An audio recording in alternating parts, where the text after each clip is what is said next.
অনেক প্রতীক্ষার পর আমরা প্রয়াগরাজ কুম্ভ মেলায় চলে এসেছি।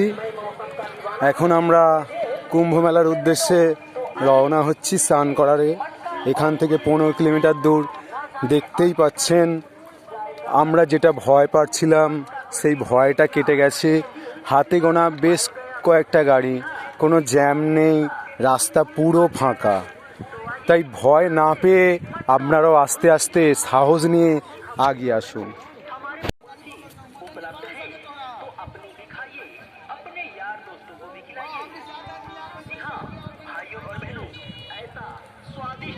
मटका और दही आपने कहीं नहीं खाया होगा। जी हाँ, एक बार खाएंगे तो बार बार आएंगे, नहीं खाएंगे भैया तो बहुत ही पछताएंगे, बहुत ही पछताएंगे। একটা সময় মানুষ যখন কাতারে কাতারে ভিড়, এই মাঠ ভর্তি গাড়ি ছিল, যেটা আমরা খবরে ফোনে দেখেছি। আজ আপনি নিজেই দেখুন পুরো ফাঁকা। তাই ভয় পাওয়ার কোনোই কারণ নেই। হ্যাঁ, আপনি মনে করলেই, মনে সাহস নিয়ে, গুজবে কান না দিয়ে চলে আসুন প্রয়াগরাজ কুম্ভ মেলায়। যদি আপনার ইচ্ছা থাকে, আপনি চাইলেই আর 144 বছর পাবেন না, আর এই কুম্ভ মেলাও পাবেন না। কে বলতে পারে আপনার ইচ্ছা পূরণ হবে না? ইচ্ছাটা টোটালি মনের ওপর। তাই চলে আসুন কারো কথায় কান না দিয়ে। এখান থেকে 15 কিলোমিটার আমরা কোনো গাড়ির সন্ধানে যাচ্ছি। কতটা গাড়ি নিয়ে যাবে জানি না। সেখান থেকে গাড়ি করে কিছুটা যেতে হবে, তারপরে বাকিটা হেঁটে হেঁটে যেতে হবে। একটা সময় এই জায়গায় কোনো গাড়ি দাঁড়ানোরও পজিশান ছিল না, এমনকি বেরোনারও পজিশান ছিল না। সেটা কিন্তু আজকে দেখতেই পাচ্ছেন পুরো ফাঁকা। আমরা কানা মোটরস পার্ক থেকে অটোয় করে ত্রিবেণী সঙ্গমের উদ্দেশ্যে চেপেছি। যেই জায়গাটার নাম থেকে উঠলাম সেখানটা হচ্ছে আন্ধামা ring road, Benaras ring road. ও বেনারস রিং রোড। আচ্ছা আচ্ছা। दादा को गुमराह करने के लिए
আমরা ত্রিবেণী সঙ্গমের দিকে যাত্রা করছি। আমরা প্রথমে ভেবেছিলাম বোটে করেই আমরা ওখানে যাব, কিন্তু না, আমরা আমাদের সিদ্ধান্ত চেঞ্জ করলাম। আমরা পায়ে হেঁটেই ত্রিবেণী সঙ্গমে যাত্রা করব। তাই আমরা চলেই এসেছি শুধু ত্রিবেণী সঙ্গমে।